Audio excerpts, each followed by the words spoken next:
Prezi. Is that something? Certainly something I haven't heard of. Yeah, it's a Flash player version of trying to trying to get away from linear PowerPoint, but whether it works or not, and it can be a bit zoomy. So we'll see. Anyway, so I'm going to try a new technology.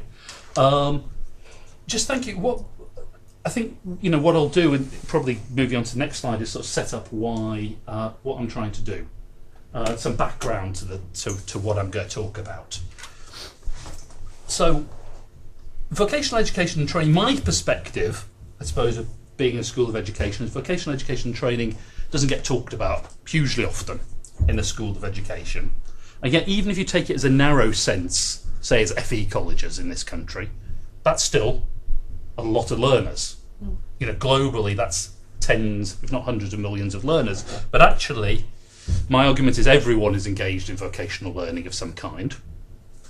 So I'm concerned about its neglect.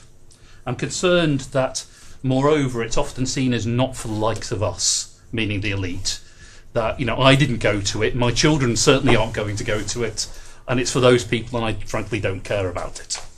So there seems to be a kind of social justice reason for being concerned about vocational education and training. That's what got me into it. It seems to be for the people who don't matter, and often that's reflected in the attention that's paid to it in terms of design, etc.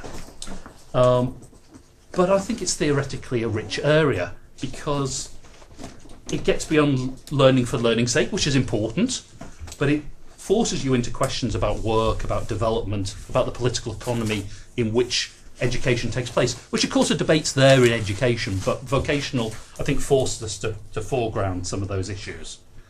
So that's why I think it's important. I think the orthodox account is inadequate, and I'll come into that account shortly.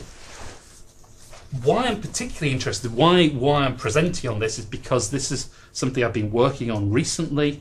Well, why is that? And that's because of the current policy moment. In the UK, although that's not my main focus, obviously there has been a lot of talk from this government. We've had the Wolf report showing why vocational qualifications in school don't work. At least that's what it claims to be showing. We have a whole range of reforms going into the FE colleges. We have apprenticeship being given more attention. So quite a contradictory story. On the one hand, very pro-vocational education. On the other side, very anti it, and trying to work out what's going on there and what Gove's proposals for O-levels might mean and things like that.